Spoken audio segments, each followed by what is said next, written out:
Olá, sejam todos muito bem-vindos, sejam todas muito bem-vindas a mais uma atividade educacional aqui do portal Urotrends, uma atividade educacional voltada para médicos que querem se atualizar nos mais diversos campos da urologia.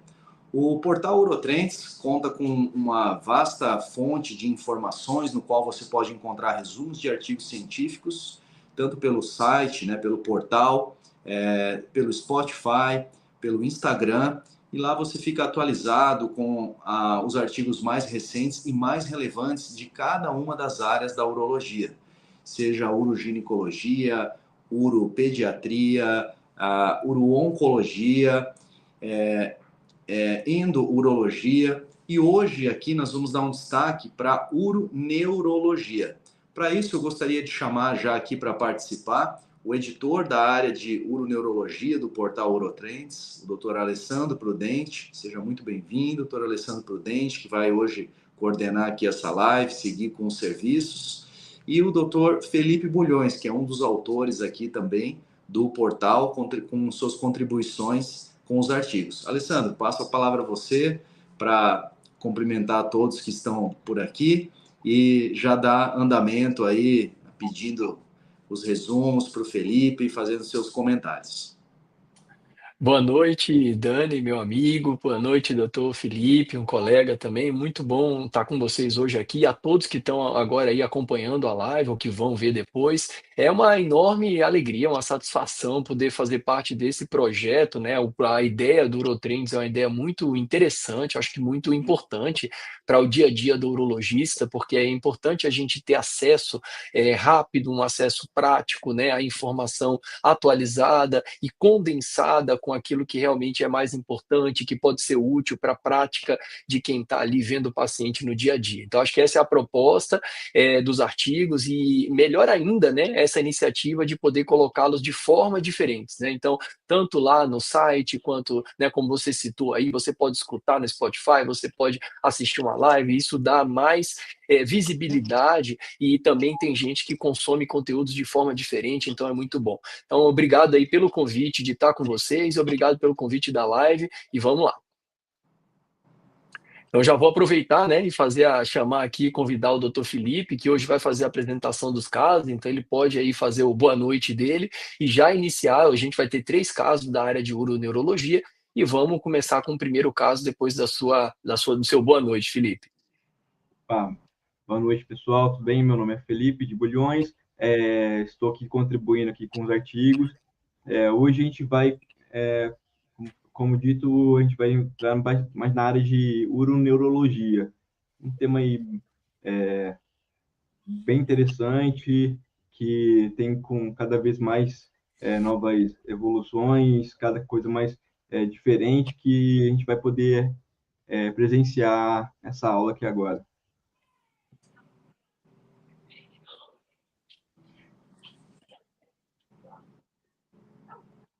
Bom, gente, o primeiro tema que a gente vai falar é o estudo OASIS, que fala sobre a neuromodulação tibial implantada com o sistema Revir.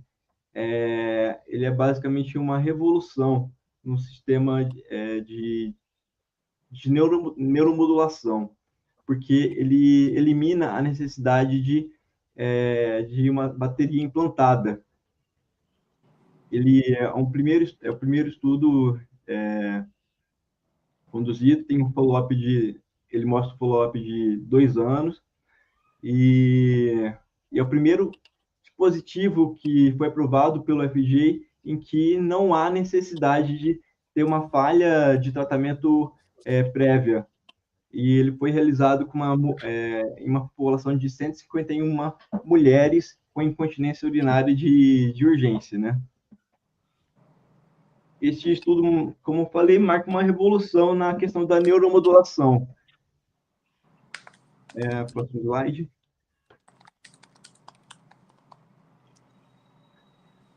Por quê? Porque a gente pode ver que é um sistema bem compacto, como a gente vê aqui na imagem, ele mede 1,3 por 3 e 0,27 centímetros.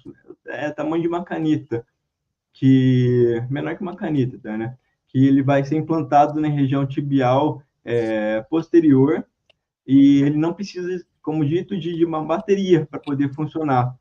Ele vai ser acoplado com o device, e com isso o paciente pode controlar em casa mesmo. Ele foi feito com follow-up em mulheres, 151 mulheres com incontinência urinária de urgência, que foram feitas avaliações em 3 períodos, 6, 12 e 24 meses. E foi visto que no desfecho primário teve redução de maior ou igual a 50% dos episódios de incontinência. E outros endpoints foram em questão da eficácia, da segurança, satisfação e satisfação dos pacientes, que a gente vai ver que foram muito bons.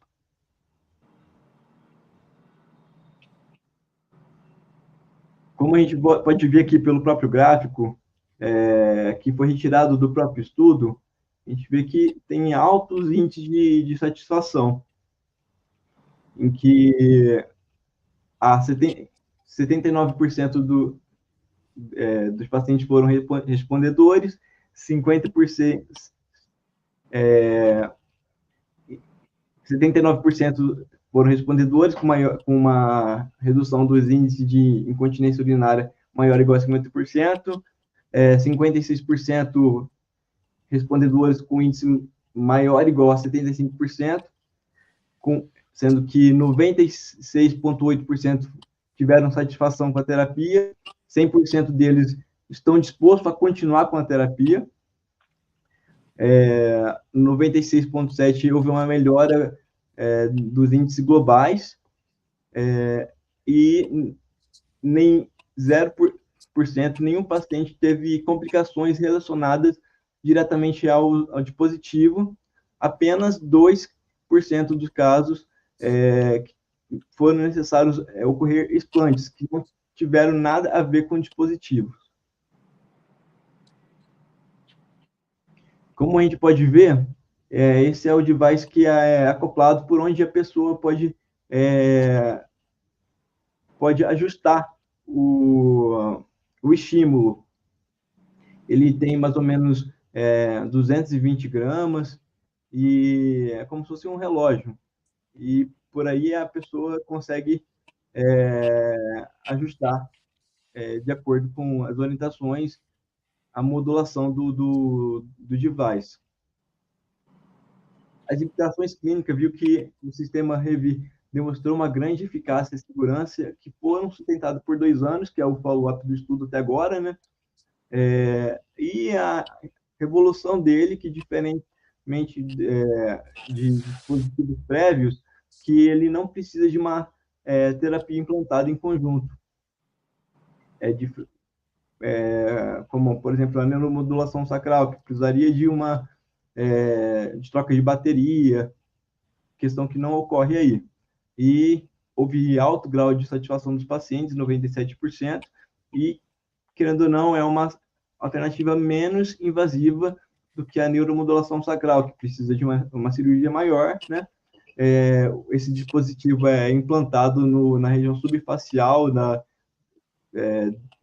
região tibial posterior, o que torna muito menos invasivo, né, do que a implantação da neuromodulação sacral, e ele tem um grande potencial de se tornar a primeira linha para incontinência urinária, em questão de urgência refratária a outros tratamentos.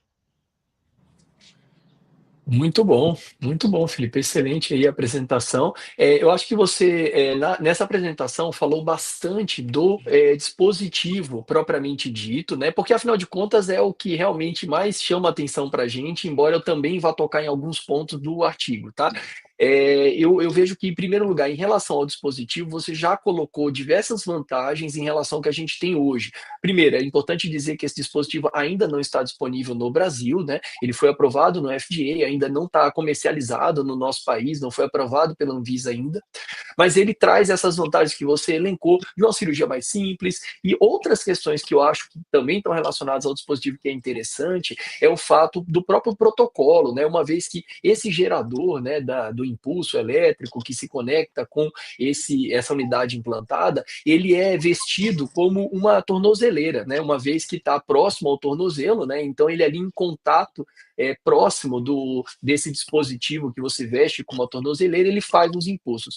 E o que é interessante é porque você não precisa ficar com isso vestido o dia inteiro. Na verdade, você utiliza por sessões, né? Então, por exemplo, no protocolo do exame, ele tinha sessões de 30 minutos, tá? Que ele faz 2 sessões por dia. E depois desses 30 minutos, você tira aquela tornozeleira e segue a sua vida. Então, são sessões de neuromodulação que você faz durante o dia. E o que é mais interessante ainda é que no segundo ano de acompanhamento, eles liberaram para que a paciente e o médico, né, porque é um estudo multicêntrico, adotasse o protocolo que eles achassem melhor, tendo o mínimo de 2 sessões por semana. E mesmo assim, quer dizer, não significa que eles migraram para 2 sessões por semana. Eles iam ajustando de acordo com a necessidade, adotando o protocolo de no mínimo 2 sessões por semana. E mesmo assim, aos 24 meses, os benefícios que você demonstrou com alta taxa de resposta, beirando em torno de 80%, eles se preservaram, né? Eles se mantiveram, mesmo com protocolos flexíveis, o que dá mais segurança para a gente de poder utilizar em situações diferentes. Então, eu acho que é uma inovação que tem um potencial de substituir o que a gente tem hoje, tá? Então eu vejo que eu hoje, e eu quero escutar a opinião do Dani agora, eu vejo que ele não, na minha opinião, depois de ler esse artigo com calma, reler, colocar neurotrends, ele não compete com neuromodulação sacral. Para mim, ele compete com remédio, tá? Ele compete com medicação, porque de fato é algo que pode vir para vir como realmente como primeira linha, como algo que a gente pode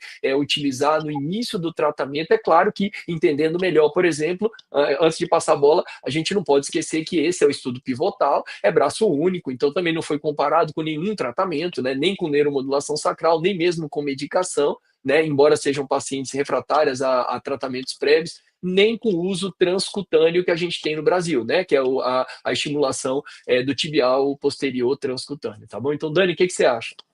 Eu concordo com você. Eu acho isso aí mostra ainda quanto nós temos que aprender, né, sobre funcionamento da bexiga.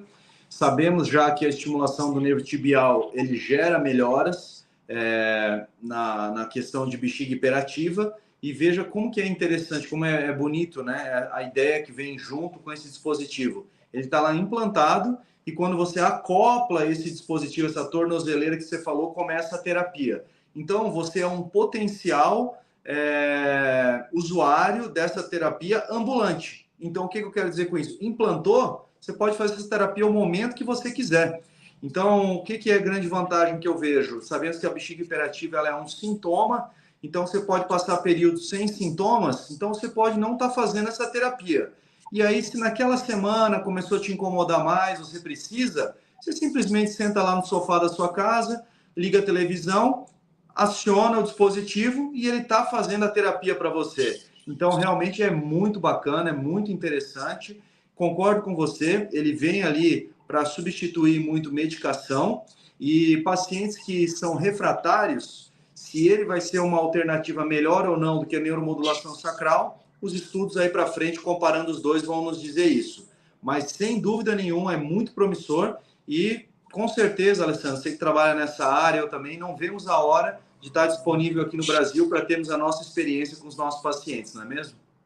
Excelente. Não, realmente é algo que a gente está na expectativa. E o estudo, ele foi um estudo muito bem desenhado, é um estudo multicêntrico, com profissionais aí como o Jim Okoski, né, que é bastante conhecido americano, que trabalha com urologia funcional, que escreve capítulo no Campbell. e o pessoal alguns holandeses também bastante reconhecidos na urologia funcional. Então, assim, é um estudo muito bem desenhado, embora seja de braço único, sem cegamento, sem comparação. Então, é um estudo pivotal, né, que traz bastante informação e segurança, tanto em qualidade de vida, quanto em melhora de sintomas, e por último, segurança, né? Então, a gente teve aí 3 explantes por situações que não estão relacionadas ao próprio dispositivo. Então, isso também mostra assim, a esperança da gente de que realmente seja algo promissor quando chegar aí no Brasil. Podemos seguir, Felipe? Vamos lá. O segundo estudo, também na área da urologia neurológica, temos sobre medicação, né? Que é o primeiro estudo que vai comparar a mirabegona com a solipiracina em crianças. É um primeiro estudo de ensaio clínico randomizado e que tem uma comparação direta em questão de criança, que até agora não tinha. Foi um estudo com um desenho bem robusto, randomizado, controlado, simples cego, e que foi publicado em abril de 2025 no International Brazilian Journal of Urology. Pode passar.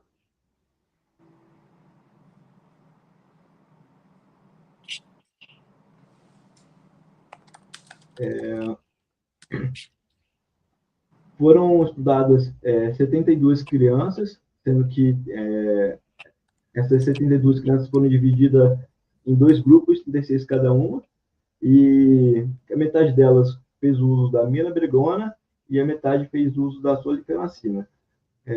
Obviamente ajustado de acordo com o peso em questão da mirabegona, né? Quando é menor que 40 quilos usava 25 miligramas e maior que 40 quilos usava 50 miligramas.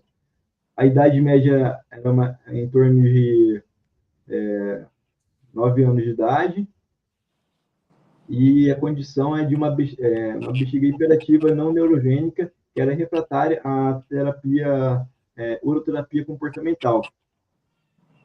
Esse estudo teve um período de duração de 12 semanas, e o endpoint primário dele foi um questionário de avaliação específico para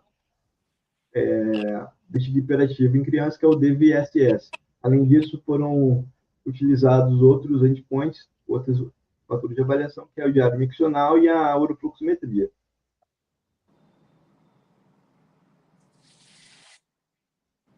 E, em comparação, como a gente pode ver aqui na imagem, a mirabegona teve, a todo tempo, se mostrou superior à solifenacina. Por mais que, desde o período basal lá até 12 semanas, que foi tempo do estudo. A eficácia foi superior, com P menor P de 0,02, em questão de efeitos adversos foi muito menor do que a mirabegona, do que a solifenacina. A constipação, que é um fator muito importante em criança, também foi muito menor, foi de 2,8% versus 16,7%, um significativo de 0,04%. Além de diminuir também a questão de incontinência diurna. Teve 0,1 versus 0,2 divisórios em comparação com a da solifenacina. Em questão da hipnose noturna, foi bem similar, e a resolução completa comparou-se da mirabegona, foi de 22% contra 8,3% da solifenacina. E é o primeiro estudo que a gente tem que mostrou-se em crianças, né, na população pediátrica, a superioridade da mirabegona. Excelente, Felipe, muito bom. Eu acho esse artigo aí me chamou bastante a atenção. É um artigo que foi feito por um grupo egípcio, né? e em um desenho muito interessante, embora o cegamento é só dos pacientes, né, familiares de pacientes que não sabiam o medicamento, os pesquisadores conheciam que estava sendo utilizado, e eu acho que é uma grande assim, é importante do ponto de vista prático para urologistas, né? Talvez os urologistas que se dedicam exclusivamente à pediatria, talvez eles já até utilizassem off-label, sem todas essas informações, mas para o urologista geral também, por exemplo, ganhar segurança, né, quando ele está diante de um caso aí de crianças, adolescentes, com bexiga hiperativa, polissintomática, inclusive, né, ou seja, aquelas com sintomas diurnos e noturnos, e ele ganha aí uma maneira a mais de poder tratar. Mas muito além do que isso, né? Se o estudo mostrasse que a mirobegrona não era inferior, ela já seria um bom estudo, na minha opinião, a gente ter uma droga que é comparável ao antimuscarínico, né, no tratamento da bexiga hiperativa. Mas ele parece ter ido além aí, pelo menos nesse estudo, né, mostrando até superioridade em relação a alguns aspectos, né, como, por exemplo, o número de episódios de incontinência durante o dia, né, embora em termos de enurese não mudasse. Então, só os benefícios de menor efeitos colaterais gastrointestinais já justificaria pensar em usar a mirabegrona como primeira opção em crianças com bexiga hiperativa. E eu acho que a tendência é essa, de utilização como primeira opção. Só tem um detalhe que eu quero chamar a atenção, sempre trazendo para a parte prática da coisa, é que assim, você no estudo, eles dividiram em dois grupos, a dosagem da mirabegrona, mais especificamente. Menor que 40 quilos, tá? Crianças menores de 40 quilos receberam uma dose de 25 miligramas de mirabegrona. Crianças com mais de 40 quilos receberam a dose padrão do adulto, que é 50 miligramas de mirabegrona. No Brasil, nós só temos uma marca que comercializa, e não é tão fácil de achar em farmácias, comercializa a formulação com 25 miligramas do comprimido. É importante dizer ainda que o comprimido ele é de revestido, de liberação prolongada. Então, supostamente, você não pode partir o comprimido de 50, porque você não tem a garantia de que está entregando 25, nem com a farmacocinética que ele foi desenhado, tá? Então é importante só esse cuidado de que quando você for prescrever a dose menor, realmente a gente aí restringe um pouco as opções que a gente tem no mercado. Hoje já tem até genérico, né? Tem marca, tem genérico, tem similar, mas a gente aí fica restrito realmente a primeira marca que a gente tem no país, que ainda tem a versão de 25 miligramas. Dani, teus comentários, o que você achou do estudo?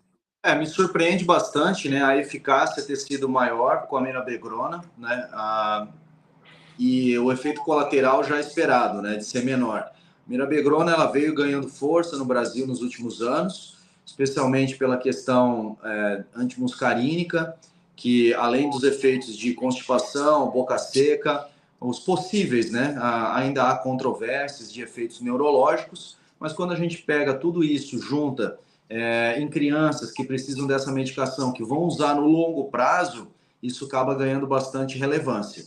Eu estou muito impressionado assim, né, com a qualidade dos artigos, Alessandro, que você tem selecionado para os resumos aqui do Urotrends, porque é uma fonte de atualização fantástica, né? Porque além de estar tudo mastigado, você tem esse cuidado de pensar realmente artigos de bastante relevância.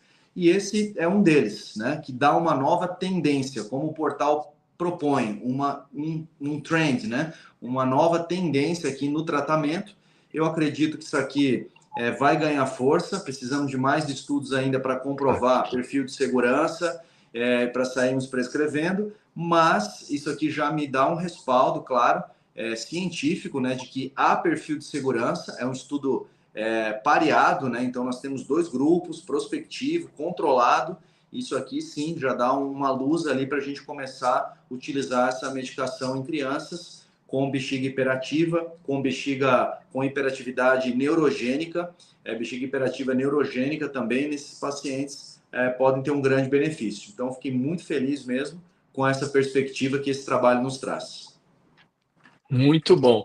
Vamos lá, Filipão, vamos para o próximo então.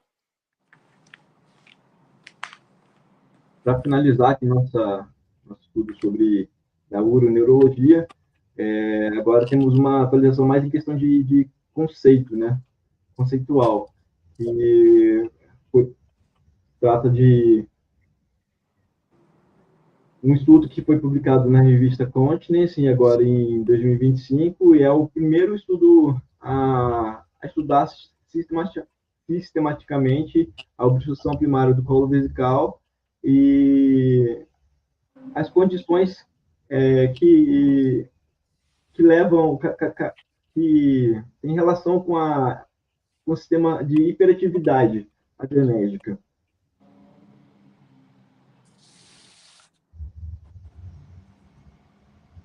Foi um estudo que foi feito utilizando uma mega base lá dos Estados Unidos, o TriNet Diamond Network, que usou dados de aproximadamente 20 anos, né? E em que foram selecionados uma população de homens e mulheres maior ou igual a 18 anos e que focaram em 4 condições hiperadrenérgicas, e como ansiedade, hipertensão essencial, apneia do sono, insuficiência cardíaca, para poder fazer uma avaliação se esses sintomas adrenérgicos, se essas doenças adrenérgicas haviam correlação ou não com a a obstrução do colo vesical. Houve um pareamento aí de 1 por idade e pelo MC, foram corrigidos, e o desfecho era a questão da prevalência da obstrução do colo vesical.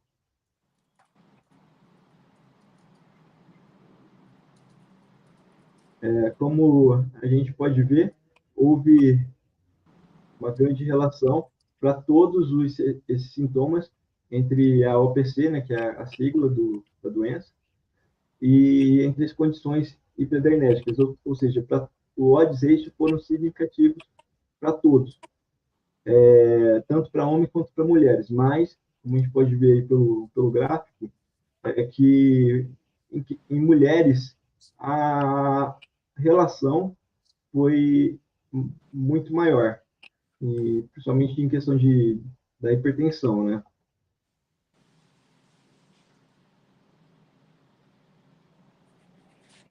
É isso. E foi o primeiro, então, estudo a demonstrar que tem um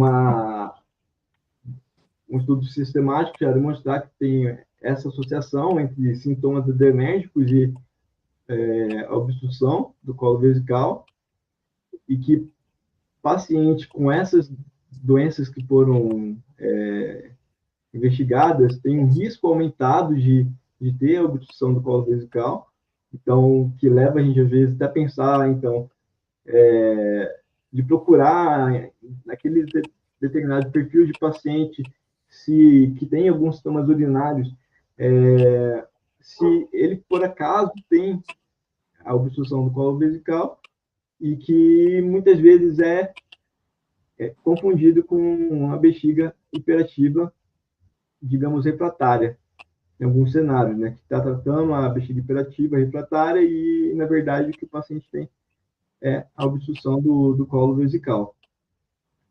E com isso, a gente pode, tendo esse insight, esse diagnóstico em mente, a gente pode acelerar o diagnóstico correto do paciente e tratar corretamente o paciente. E a base fisiopatológica de tudo isso é que provavelmente é por conta da maior densidade da inervação simpática no colo vesical, e pode justificar esse mecanismo adrenérgico devido a essas doenças que causam esse grande estímulo. Maravilha. Muito obrigado aí, Felipe. Excelente. É um estudo que foi publicado então na Continence, né, uma revista que eu recomendo, né, para quem gosta da área de urologia é, funcional, uroneurologia, tá? É a revista oficial da Sociedade é, é, de Mas que é, Incontinência Internacional da ICS, né? Então é muito boa. É aberto, né? É open access, então é legal, você pode ter acesso ao artigo na íntegra. Então, realmente recomendo alguns artigos aí para quem gosta dessa área. Na minha opinião, a obstrução primária do colo vesical é uma entidade subdiagnosticada. E isso por vários motivos, tá? Começa por questões assim conceituais mesmo, como o Felipe falou no começo, então até entender melhor do que se trata, né? O que é isso, qual é a diferença para outras obstruções do trato urinário inferior, né? Então, assim, começa por aí. Segundo, que o diagnóstico não é tão simples, né? Porque envolve muitas vezes imagens que a gente não costuma ter acesso facilmente, como eu exemplifico a videourodinâmica, que é um exame de escolha, né, para um diagnóstico desse, às vezes você não tem acesso, ou mesmo a cistoscopia, às vezes não é fácil de você fazer, dependendo do cenário em que você se encontra. Então, tudo isso dificulta um pouco o diagnóstico.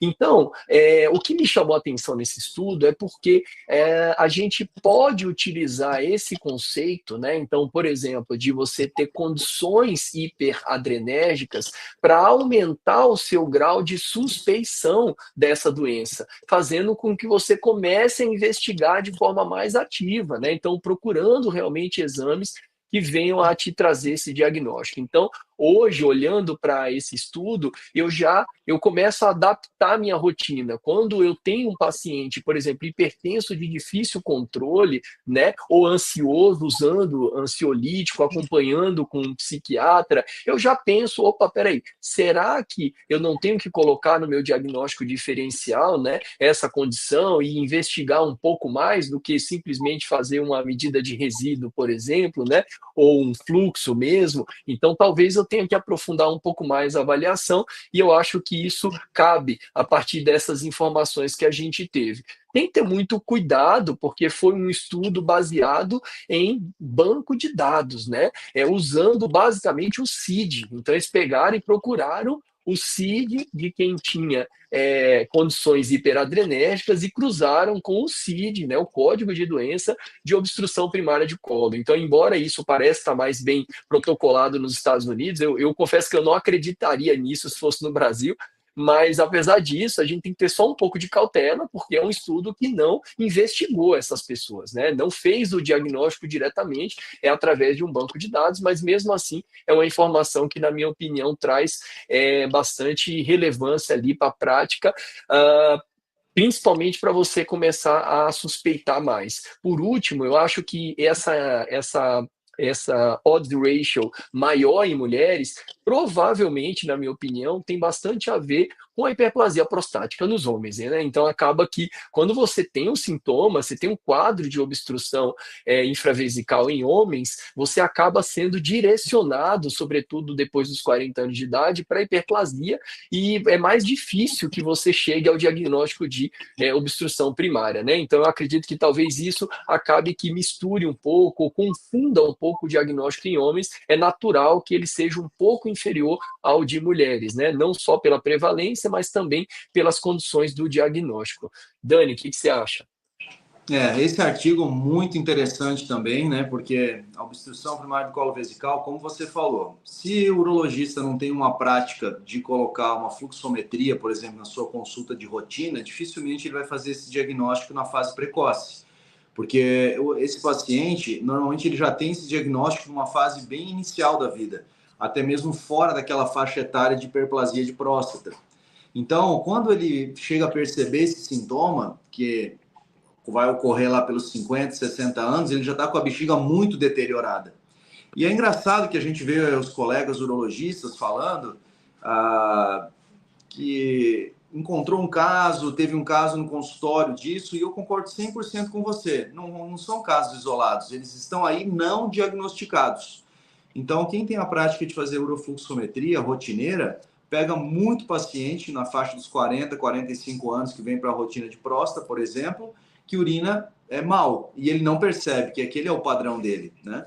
E quando você vai vendo o perfil desse paciente, muitos têm um perfil mesmo de ansiedade, né? Então isso aí me chamou bastante atenção, até mais do que a própria hipertensão que foi demonstrada aqui no trabalho. Outro ponto interessante, fala da atividade adrenérgica, que não se sabe muito bem o mecanismo mesmo fisiopatológico, suspeita-se de uma substituição fibrosa, mas quando você entra numa cistoscopia, nesses casos, o que você está vendo ali não é fibrose, é realmente um tônus muito aumentado. Então, isso eu me encontrei muito, né, nessa explicação com o que eu vejo nesses casos. E esse tônus adrenérgico que esse estudo está supondo é tão alto que você vê que o medicamento ele pode até ter um efeito, mas ele não trata, ele não melhora, ele não alivia. O paciente, algumas vezes, tem um alívio muito pequeno dos sintomas, muito pequeno. Né? E esses casos acabam, na maioria das vezes, numa cirurgia de ressecção do colo vesical. Muitos fazem uma incisão, uma prostatotomia, que, no meu modo de ver, é um tratamento incompleto. Esse paciente, muitas vezes, recidiva. Você tem que tratar todo esse colo, tirar todo esse colo vesical. Então, eu acho que tem muito a ser estudado, e esse estudo coloca um holofote aí num tema novo, mas que faz muito sentido para quem trabalha com esse tipo de situação. Então, eu achei o artigo fantástico, nos dá novos direcionamentos e reforça muito das condutas que nós já temos tido na abordagem, tanto diagnóstica quanto terapêutica desses pacientes. Muito bom o artigo. Muito bom. Então, parabéns aí também ao doutor Felipe pela apresentação e os comentários que ele foi colocando aí durante a apresentação. Obrigado, Daniel, mais uma vez pelo convite, viu? E estou à disposição para futuramente aí a gente voltar a conversar sobre uroneurologia aqui na live da Urotrends. Maravilha, pessoal. Então, nós vamos encerrando aqui esse bate-papo. Foi fantástico, né? Agradecer também aí o Felipe pela apresentação e o Alessandro pela brilhante condução que você está tendo aí na área de uroneurologia do portal Urotrends. Quem ainda não conhece médico, que ainda não conhece, trabalha na área, está perdendo uma grande fonte de atualização, reciclagem, com conceitos super atuais que você tem trazido aí para a sua área. Eu estou achando maravilhoso. E você que gostou desses resumos, é só você acessar lá www.urotrends.com e você tem acesso a todos esses resumos de artigos, outras áreas também da urologia. Você pode acompanhar muitos deles, ouvir pelo Spotify e se inscreve lá no canal para você poder receber esses artigos quando eles vão chegando. Aqui no canal também das lives do YouTube quando vão chegando, lá no Instagram, e você vai ficando por dentro das novidades e das tendências da urologia. Então, nos despedimos aqui de todos. Obrigado a quem nos acompanhou e também a quem vai assistir essa gravação posteriormente. E quinzenalmente estaremos aqui, com cada quinzena com uma nova área e certamente em breve com mais tópicos da uroneurologia. Um abraço, Alessandro. Um abraço, Felipe. E até a próxima. Valeu, obrigado. Até a próxima. Tchau.